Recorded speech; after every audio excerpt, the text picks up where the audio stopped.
ದೇವನಾಮಕ್ಕೆ ಸ್ತೋತ್ರವಾಗಲಿ. ನಮ್ಮದು ಬಚ್ಚೋಳಿ ಆಲ್ಮೋಸ್ಟ್ ಸ್ವಲ್ಪ ಜನಕ್ಕೆ ಗೊತ್ತಿರ್ಬೋದು.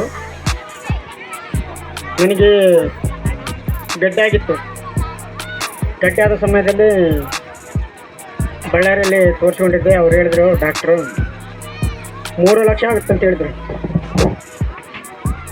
3 ಲಕ್ಷ ಆಗುತ್ತೆ ಅಂತ ಹೇಳಿದ್ರೆ ಯಶಪ್ಪಣ್ಣ ಆಮೇಲೆ ಅಯ್ಯವ್ರು ಕೇಳಿದೆ, ಅಯ್ಯ ಹಿಂಗಾಗಿದೆ, ಏನು ಮಾಡ್ತೀವಿ ಗೊತ್ತಾಗ್ತದೆ ಅಂತ ಹೇಳಿದ್ರೆ, ಅಯ್ಯವರು ನಾವು ತೋರಿಸ್ತೀವ ಅಂತಂತ ಕೇಳಿಬಿಟ್ಟು ಬೆಂಗಳೂರು ಕರ್ಕೊಂಡು ಹೋಗ್ಬಿಟ್ಟು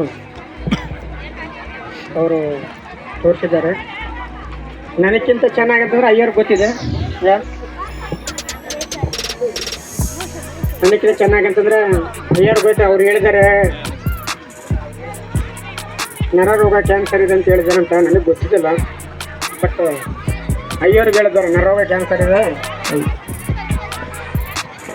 ನನಗೆ ಯಾವ ಥರ ಏನು ಹೇಳಿಲ್ಲ ಅವರು ಡಾಕ್ಟ್ರ್. ಬಟ್ ನನಗೆ ಅಯ್ಯವ್ರು ಕೂಡ ಕ್ಲೂ ಕೊಟ್ಟಿದ್ದಿಲ್ಲ. ನನಗೆ ನರರೋಗ ಕ್ಯಾನ್ಸರ್ ಇದೆ ಅಂತ ಹೇಳಿದ್ದಾರೆ. ಇವತ್ತು ಪ್ರತಿಯೊಂದು ರಿಪೋರ್ಟನ್ನು ನಾರ್ಮಲ್ ಬಂದಿದೆ.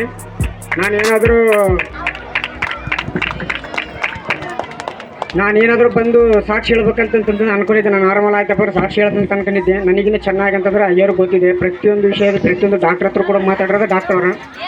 ಸ್ವಲ್ಪ ಅದರ ವಿವರ ಅಂತಂದರೆ ಅಯ್ಯವ್ರು ಹೇಳ್ತಾರೆ. ಹಲ್ಲೆಲೂಯಾ.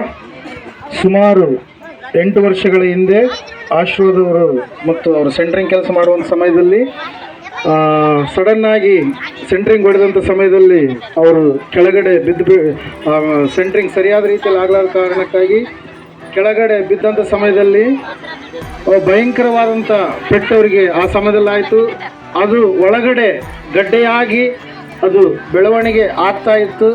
ಬೆಳವಣಿಗೆ ಆಗುವಂಥ ಸಮಯದಲ್ಲಿ ಅದು ಅವರು ತುಂಬ ಪ್ರಯತ್ನ ಪಟ್ಟಿದ್ದಾರೆ. ಆ ಕಡೆ ಈ ಕಡೆ ಎಲ್ಲ ಕಡೆಗೆ ಏನಂತ ಹೇಳ್ತೀವಿ, ನಾಟಿ ಔಷಧಿ ತೆಗೆದುಕೊಳ್ಳುವಂಥದ್ದಾಗಿರ್ಬೋದು, ಅವರವ್ರ ಹತ್ರ ಹೋಗಿ ಏನೆಲ್ಲ ಪ್ರಯತ್ನ ಪಟ್ಟರೂ ಕೂಡ ಆ ಒಂದು ರೋಗ ವಾಸಿಯಾಗಿರಲ್ಲ. ಬಳ್ಳಾರಿಯಲ್ಲಿ ಸುಮಾರು 3-4 ಹಾಸ್ಪಿಟ್ಲ್ಗಳಲ್ಲಿ ಅವರು ತಿರುಗಾಡಿದ್ದಾರೆ, ಸಿರುಗುಪ್ಪ ಹೋಗಿದ್ದಾರೆ, ಮತ್ತು ಬೇರೆ ಬೇರೆ ಕಡೆಗೆ ಎಲ್ಲ ಕಡೆಗೆ ಕೂಡ ನಾಟಿ ಔಷಧಿ ಇರುವಂಥ ಸ್ಥಳಗಳ ಕಡೆಗೆ ಹೋದರೂ ಕೂಡ ಅವರಿಗೆ ಗುಣ ಆಗಿರಲ್ಲ.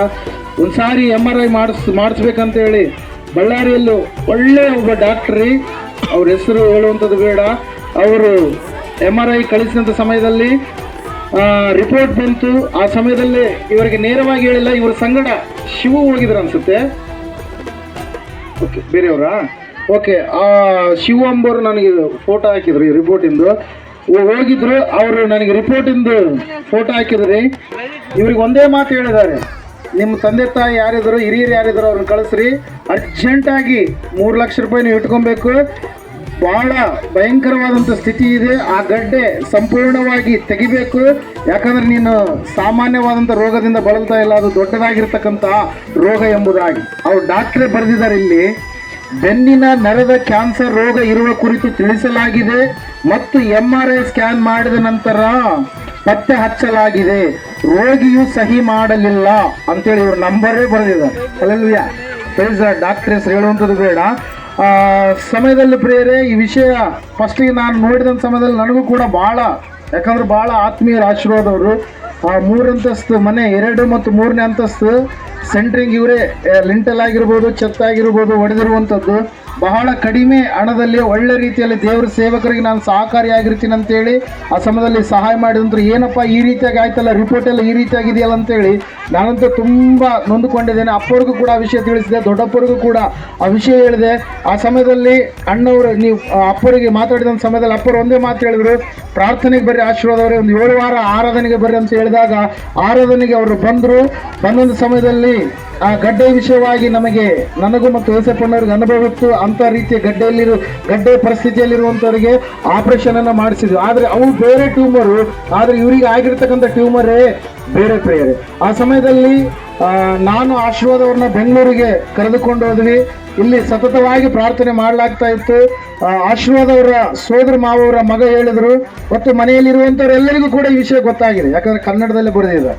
ಹಲ್ಲೆಲೂಯಾ. ಹೆಂಗೆ ಬರೆದ್ರಿ? ಕನ್ನಡದಲ್ಲೇ ಬರೆದಿದ್ದಾರೆ. ಏನಂತೇಳಿ, ಬೆನ್ನಿನ ನರದ ಕ್ಯಾನ್ಸರ್ ರೋಗ ಇರುವ ಕುರಿತು ತಿಳಿಸಲಾಗಿದೆ ಮತ್ತು MRI ಸ್ಕ್ಯಾನ್ ಮಾಡಿದ ನಂತರ ಪತ್ತೆ ಹಚ್ಚಲಾಗಿದೆ ಅಂತೇಳಿ. ಯಾರಾದರೂ ಓದಿದ್ರೆ ಹೇಳ್ತಾರೆ ಏನಂತೇಳಿ, ಕ್ಯಾನ್ಸರ್ ಅಂತ. ಯಾಕಂದರೆ ಕ್ಯಾನ್ಸರ್ ಈಸಿ ಅಂತೇಳಿ ಯಾಕೆ ಹೇಳ್ತಾರಂದರೆ ಅವ್ರ ತಾಯಿಯವರಿಗೂ ಮತ್ತು ಅವ್ರ ಅಕ್ಕನವ್ರಿಗೆ ಈಗಾಗಲೇ ಆ ಕ್ಯಾನ್ಸರ್ ರೋಗದಿಂದ ಅವರು ಬಳಲ್ತಾ ಇದ್ರು ಪ್ರಿಯರೇ. ಅಲ್ಲಲ್ಲಿ ಇದೇನು ವಂಶ ಪಾರಂಪರ್ಯವಾಗಿ ಇದೇನೋ ಎನ್ನುವಂಥ ರೀತಿಯಲ್ಲಿ ಎಲ್ಲರೂ ಅಂದುಕೊಂಡ್ರು. ಅವ್ರ ಮಾವನ ಮಗ ಸಿರುಗುಪ್ಪದಲ್ಲಿ ಅವತ್ತೇ ಭೇಟಿಯಾಗಿರೋದು ಹೇಳಿದ್ರಿ, ಇಲ್ಲರಿ ಇದು ಕ್ಯಾನ್ಸರು, ನಾವು ಹುಬ್ಬಳ್ಳಿಯಲ್ಲಿ ರಿಪೋರ್ಟ್ ಹಾಕಿದ್ದೀವಿ, ರಿಪೋರ್ಟ್ ಹಾಕಿದ ಮೇಲೆ ಕ್ಯಾನ್ಸರ್ ಅಂತ ಹೇಳಿ ಹೇಳಿದ್ದಾರೆ. ಏನು ಮಾಡೋಕ್ಕಿಲ್ಲ, ಚಿಕ್ಕ ಹುಡುಗ, 3 ಮಕ್ಕಳು ತಂದೆ, ಪಾಪ ಒಳ್ಳೆ ಹುಡುಗ, ಒಳ್ಳೆ ರೀತಿಯಲ್ಲಿ ಬದುಕ್ತಾನೆ ಅನ್ಕೊಂಡು, ಆದರೆ ಅರ್ಧಾಯುಷಿಯಾಗಿ ಹೋಗ್ಬಿಡ್ತಾನೇನೋ ಅಂತೇಳಿ ಅವರು ಮಾತಾಡಿದ್ರು ಪ್ರಿಯರೇ, ರವಿ ಮೋನಿಲ್ ಅಂತೇಳಿ. ಆ ಸಮಯದಲ್ಲಿ ಅವ್ರಿಗೆ ಒಂದೇ ಮಾತು ಹೇಳಿದೆ, ಕ್ಯಾನ್ಸರ್ ಅಂತೇಳಿ ನಿರ್ಧಾರ ನೀವು ಮಾಡಬೇಕಾಗಿಲ್ಲ, ಡಾಕ್ಟ್ರು ಕೂಡ ಮಾಡಬೇಕಾಗಿಲ್ಲ. ನಾನು ಅವ್ರಿಗೆ ಒಂದೇ ಮಾತು ಹೇಳಿದೆ, ಅದು ಕ್ಯಾನ್ಸರ್ ಇದ್ದರೂ ಕೂಡ, ಯಾಕಂದ್ರೆ ಈಗ ಬರೆದಿದ್ದಾರೆ, ಕ್ಯಾನ್ಸರ್ ಇದ್ದರೂ ಕೂಡ ಅದನ್ನು ನಾನು ನಂಬಲ್ಲ, ಅದೊಂದು ಗಡ್ಡೆ ಮಾತ್ರ, ಅದನ್ನು ಆಪರೇಷನ್ ಮಾಡಿಸಿ ಸುರಕ್ಷಿತವಾಗಿ ಆಶೀರ್ವಾದವ್ರನ್ನ ಮತ್ತೆ ನಾವು ಕರ್ಕೊಂಡು ಬರ್ತೀವಿ ಅಂತೇಳಿ. ಹಲ್ಲೆಲೂಯಾ. ಆ ಸಮಯದಲ್ಲಿ ಆಶೀರ್ವಾದವ್ರ ಮತ್ತು ನಾವು ಅವ್ರ ತಮ್ಮ ಪ್ರೇಮ್ ಸಾಗರ್ 3 ನಾವು ಬಸ್ಸಿಗೆ ಹೋಗಿವಿ. ಹೋದಂಥ ಸಮಯದಲ್ಲಿ ನಾನು ಬೇರೊಂದು ಕೆಲಸ ನಿಮಿತ್ತವಾಗಿ ಅವ್ರನ್ನ ಅಡ್ಮಿಟ್ ಮಾಡಿದೆ, ನಾನು ಬಂದ್ಬಿಟ್ಟೆ. ಆಮೇಲೆ ಹೋಗ್ಬೇಕಾಗಿತ್ತು, ನನ್ನ ಕೆಲಸ ನಿಮಿತ್ತವಾಗಿ ಹೋಗೋಕ್ಕಾಗಲಿಲ್ಲ. ಒಳ್ಳೆ ರೀತಿಯಲ್ಲಿ ಸಂಜೀವಿನಿ ಹಾಸ್ಪಿಟ್ಲು ಬೆಂಗಳೂರಲ್ಲಿ ಆಪರೇಷನ್ ಸಕ್ಸಸ್ ಆಯಿತು. ಆಪರೇಷನ್ ಮಾಡೋ ಸಮಯದಲ್ಲಿ ಅವ್ರಿಗೂ ಕೂಡ ಡಾಕ್ಟರ್ಗಳು ನಮ್ಗೆ ಹೇಳ್ತಾ ಇಲ್ಲ, ನಾನು ಅಲ್ಲಿ ಇಲ್ಲಾರ್ದ ಕಾರಣಕ್ಕಾಗಿ ಇವ್ರು ಯಾರು ಕೂಡ ಹೋದ್ರೆ, ಯಾಕಂದರೆ ಅನಕ್ಷರಸ್ಥರು ಏನು ಕೂಡ ಗೊತ್ತಿರಲಾರ್ದವ್ರು ಅಂತೇಳಿ ಇವ್ರಿಗೆ ಭಾಳ ಕಾಡಿಸ್ಬಿಟ್ಟಿದ್ದಾರೆ ಹಾಸ್ಪಿಟ್ಲಲ್ಲಿ. ಅಲ್ಲೆಲ್ಲೂ ಆ ಸಮಯದಲ್ಲಿ ಆಪರೇಷನ್ ಒಳ್ಳೆ ರೀತಿಯಲ್ಲಿ ಸಕ್ಸಸ್ ಆಗಬೇಕಾದ್ರೆ ಆ ಒಂದು ಯಾವುದೋ ನ್ಯಾವಿಗೇಷನ್ ಮಾನಿಟರ್ ತರಬೇಕು, ಮಿಷನ್ ತರಬೇಕಂತ ಹೇಳಿದ್ರು. ಆ ಒಂದು ಆಪರೇಷನ್ ಮಾಡುವಂಥ ಸಮಯದಲ್ಲಿ ಕಾಲುಗಳಾದ್ರೆ ಬೀಳ್ಬೋದು, ಕೈಗಳಾದ್ರೆ ಬೀಳ್ಬೋದು, ಸ್ವಾಧೀನ ಇರಲಾರ್ದಂಥ ಸ್ಥಿತಿ ಆಗ್ಬೋದು ಅಂತೇಳಿ ನೇರವಾಗಿ ಈಗ ಅವ್ರ ಎದುರಿಗೆ ಹೇಳಿದಂಥ ಸಮಯದಲ್ಲಿ ಹೆಂಗಿರುತ್ತೆ, ಯಾರಾದ್ರೂ ಕರೆಸಿ ಒಳಗಡೆ ಹೇಳೋದು ಹೆಂಗಿರುತ್ತೆ, ಪೇಷಂಟ್ ಎದುರಿಗೆ ಹೇಳಿದ್ರೆ ಹೆಂಗಿರುತ್ತೆ. ಅಲ್ಲೂಯ್ಯ ಪ್ರೈಸ್. ಆದ್ರೆ ನಿಮ್ಮ ನಂಬಿಕೆಯಿಂದನೇ ನಾನು ಇಲ್ಲಿವರೆಗೂ ಬಂದಿದ್ದೀನಿ ಅಂತೇಳಿ. ಅಲ್ಲೂಯ್ಯ ಪ್ರೈಸ್. ಆ ಸಮಯದಲ್ಲಿ ನಾವು ಓದಿವ್ರಿ, ಆಪರೇಷನ್ ಸಕ್ಸಸ್ ಆಯಿತು. ಆಮೇಲೆ ಆ ಗಡ್ಡೆದ ರಿಪೋರ್ಟ್ ಏನು ಮಾಡಿದ್ರು, ಲ್ಯಾಬ್ಗೆ ಕಳಿಸಿದ್ರು. ಲ್ಯಾಬ್ಗೆ ಕಳಿಸಿದಾಗ ರಿಪೋರ್ಟ್ ಬಂತು. ನಮಗೆ ಒಂದು ರೀತಿಯಲ್ಲಿ ನಮ್ಮ ಪ್ರಾರ್ಥನೆ ಖಂಡಿತವಾಗಿ ದೇವರು ಉತ್ತರಿಸ್ತಾನೆ ಅಂತೇಳಿ ನಂಬಿಕೆ. ಇನ್ನೊಂದು ಕಡೆಗೆ ನೋಡಿದರೆ ಕ್ಯಾನ್ಸರ್ ಅಂತೇಳಿ ಆಲ್ರೆಡಿ ರಿಪೋರ್ಟ್ ಕೊಟ್ಬಿಟ್ಟಿದ್ದಾರೆ, ಅಲ್ಲಿ ಕೂಡ ಹಂಗೆ ಬರುತ್ತೇನೋ ಅನ್ನುವಂಥ ಒಂದು ಸಂದಿಗ್ಧತೆ. ಆ ಸಮಯದಲ್ಲಿ ಪ್ರಾರ್ಥನೆ ಮಾಡಲಾಗಿ ಸಂಪೂರ್ಣವಾಗಿ ಅದು ನಾರ್ಮಲ್ ಆಗಿರ್ತಕ್ಕಂಥ ಒಂದು ಟ್ಯೂಮರ್ ಅಂತೇಳಿ ರಿಪೋರ್ಟ್ ಬಂತು ಪ್ರೇಯರ್. Hallelujah praise. ಮತ್ತೆ ಆ ಡಾಕ್ಟರ್ ಹೆಂಗಾದ್ರೂ ಮಾಡಿ ನಾವು ಆಪರೇಷನ್ ಮಾಡಿದ್ದೇವೆ, ಅದಕ್ಕಾಗಿ ರಿಪೋರ್ಟ್ ಬಂದಿದೆ, ನೀವು ನೆಕ್ಸ್ಟ್ ಕಿಡ್ವೈ ಹಾಸ್ಪಿಟಲ್, ಗೊತ್ತು ಬೆಂಗಳೂರಲ್ಲಿ ಇರ್ತಕ್ಕಂಥ ನಿಮಾನ್ಸ್ ಹಾಸ್ಪಿಟಲ್ ಪಕ್ಕದಲ್ಲಿದೆ, ಕಿಡ್ವೈ ಹಾಸ್ಪಿಟಲ್ ನೀವು ಹೋಗ್ಬೇಕಂತ ಹೇಳಿ ಅಲ್ಲಿ ಕಳಿಸಿದ್ರು. ಮತ್ತೆ ನಾನು ಮತ್ತು ಆಶೀರ್ವಾದವರು ಅವ್ರು ತಮ್ಮ ಪ್ರೇಮ್ ಸಾಗರ್ ಅವರು ಕಿಡ್ವೈ ಹಾಸ್ಪಿಟಲ್ಗೆ ಹೋದ್ವಿ. ಅಲ್ಲಿ ಕೂಡ ಟೆಸ್ಟಿಂಗ್ ಎಲ್ಲ ಆಯಿತು. ಆದಮೇಲೆ ಅಲ್ಲಿ ಕೂಡ ರಿಪೋರ್ಟ್ ಬಂದು ಗಡ್ಡೆ, ಮತ್ತೆ ಅದು ನಾರ್ಮಲ್ ರಿಪೋರ್ಟ್ ಅಂತೇಳಿ ಅಲ್ಲಿ ಕೂಡ ಕಿಡ್ವೈ ಹಾಸ್ಪಿಟಲ್ ಬಂತು. ಮತ್ತೆ ಒಂದು ಡೇಟ್ ಕೊಟ್ಟರು, MRI ಸ್ಕ್ಯಾನಿಂಗ್ ಮಾಡಿದ್ರು. ಸ್ಕ್ಯಾನಿಂಗ್ ಮಾಡಿದಾಗ ಆ ವೈದ್ಯ ಡಾಕ್ಟರ್ ಅಮ್ಮ ಹೇಳ್ತಾ ಇದ್ದಾರೆ ಏನಂತ ಹೇಳಂತಂದ್ರೆ, ನಾ ಕೇಳಿಸ್ಕೊಂಡೆ ಅವ್ರು ಹೇಳಿದಂಥ ಮಾತು, ನೀವು ನಿಮ್ಮ ದೇಹದಲ್ಲಿ ಯಾವುದೇ ಅನಾರೋಗ್ಯ ಇಲ್ಲ, ನೀವು ಚೆನ್ನಾಗಿ ಆಕ್ಟಿವ್ ಆಗಿದ್ದೀರಿ, ಆ MRI ಸ್ಕ್ಯಾನಿಂಗ್ ರಿಪೋರ್ಟ್ ಕೂಡ ಎಲ್ಲ ನಾರ್ಮಲ್ ಇದೆ ಅಂತೇಳಿ. ಅಲ್ಲಲ್ವಿಯ ಒಂದು ರೆಕಾರ್ಡ್ ಕೂಡ ಇದೆ. ಅಲ್ಲಲ್ವಿಯ ಕೆಲವೊಬ್ರು ನಂಬಲ್ಲ ಅಂತೇಳಿ ನಾವೆಲ್ಲ ಕಂಪ್ಲೀಟ್ ಆಗಿ, ಯಾಕಂದ್ರೆ ಇಲ್ಲಿ ನಡೀತಾ ಇರುವಂಥದ್ದು ಯಾವುದು ಕೂಡ ಸುಳ್ಳಲ್ಲ, ಇದು ಯಾವಾಗಲೂ ಕೂಡ ಸತ್ಯವಾಗಿರುವಂಥದ್ದು. ಅಲ್ಲಲ್ವಿಯ ಫ್ರೆಂಡ್ಸ್, ಆ ಮೇಡಮ್ ಅವ್ರು ಹೇಳಿದ ತಕ್ಷಣ ಅಂತೂ ನನಗಂತೂ ಫುಲ್ ಸಂತೋಷ ಆಯ್ತು. ಅಲ್ಲಲ್ವಿಯ ಹೇಳಿದೆ, ಯಾಕಂದ್ರೆ MRI ಮಾಡೋವರೆಗೂ ಕೂಡ ಅವ್ರಿಗೂ ಕೂಡ ಹೇಳಿದೆ, ಆಶೀರ್ವಾದವರೇ ನೀವು ಭಯ ಪಡಬೇಡ್ರಿ, ನಿಮ್ಮದೇ ಬೇರೆ ಅವ್ರದ್ದೇ ಬೇರೆ, ನಿಮ್ಮದೇ ಬೇರೆ ಅವ್ರದ್ದೇ ಬೇರೆ, ಅವ್ರಿಗೆ ಇರೋದು ಏನಂತೇಳಿ ನಮಗೆ ಗೊತ್ತು, ವೈದ್ಯರು ಬರೆದಿರುವಂಥದ್ದು ಏನಂತೇಳಿ ಗೊತ್ತು.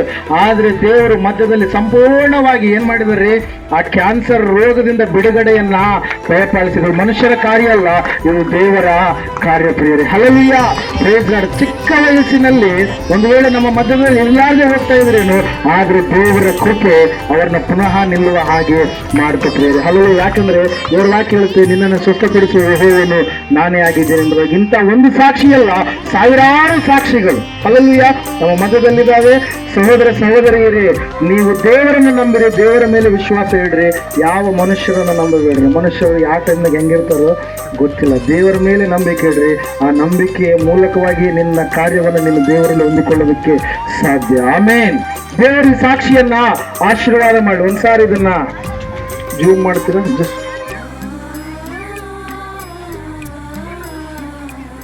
ಮಾಡಿ ಕಣ್ಣ ತುಂಬ ಮಾಡಿ. ಅಯ್ಯೋ ಪ್ರತಿ ಸಾರಿ ಹೇಳೋರು, ಇಲ್ಲ ನಾರ್ಮಲ್ ನನಗೆ ಭಯ ಬಂದ್ಬಿಟ್ಟು, ಯಾಕಂದ್ರೆ ಡಾಕ್ಟ್ರು ಕ್ಯಾನ್ಸರ್ ಅಂತ ಹೇಳ್ಬಿಟ್ಟಿದಾರಲ್ಲ, ಚಿಕ್ಕ ಮಕ್ಕಳಿದ್ದಾರೆ, ನನಗೆ ನಡ್ಕೊಳಕ್ಕಾಗ್ತಲ್ಲ. ಅಯ್ಯರು ಯಾವುದೋ ಕೆಲಸ ಕಾರಣದಿಂದ ಬಂತ ಇದ್ದಾರೆ, ನಾನು ಒಬ್ಬನಿದ್ದೀನಿ ಹಾಸ್ಪಿಟ್ಲಿಗೆ. ನನಗೆ ನಾನು ಒಟ್ಟುಳೆ ಹಾಸ್ಪಿಟ್ಲಲ್ಲಿ ಒಂದು ದಿನವೂ ಮಲಿಕಂದು ನಾನು ಹೇಳ್ತೇನೆ, ಅಯ್ಯ ನಾನು ನಿಮಗೋಸ್ಕರ ಬಂದಿದ್ದೇನೆ. ಲಾಸ್ಟಲ್ಲಿ MRI ತಿಂಗಳು 25ಕ್ಕೆ MRI ಮಾಡಿಸೋ ಟೈಮಲ್ಲಿ ಯಾವುದೋ ಕಾರಣಾಂತರ ಅಂದ್ರೆ ಅಯ್ಯವ್ರು ಬರ್ತಾ ಇದ್ರು, ಬಟ್ ಯಾರೋ ನಮ್ಮ ತಮ್ಮ ಬರ್ತದೆ, ಅವ್ರಿಗೆ ಯಾವುದೋ ಬೈ ಮಿಸ್ಟೇಕ್ ಆಗಿಬಿಟ್ಟು ಇದಾಯಿತು, ಬರಲೇ ಇಲ್ಲ. ನಾನು ನಮ್ಮ ಮಾಮ ಅವರು ಹೋದ್ವಿ.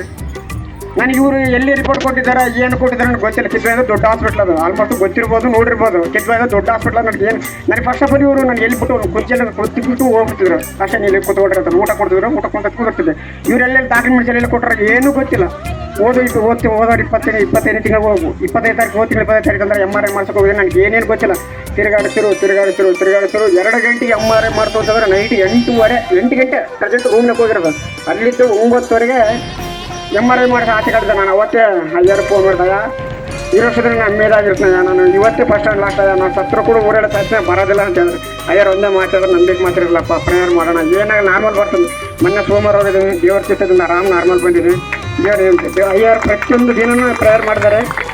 ಯೇಸಪ್ಪನವರು ಕೂಡ ನನ್ನ ದುಡ್ಡು ಸಾಥ್ ಕೊಟ್ಟಿದ್ದಾರೆ, ಅವ್ರಿಗೂ ನಾವು ಏನು ಹೇಳೋಕ್ಕಾಗಲ್ಲ. ಅಯ್ಯರು ಕೂಡ ನಾನು ಉಸಿರಿರೋ ಗಂಟೆ ಅವರು ಚಿರೋಣ, ನಾನು ಏನು ನನ್ನ ಹತ್ರ ಆಗ್ತಿಲ್ಲ ಅಂತ ತಿಳ್ಕೊಟ್ಟಾಗ ಯಾವತ್ತೂ ನಾನು ಚಿರೋಣ ಅಷ್ಟೇ.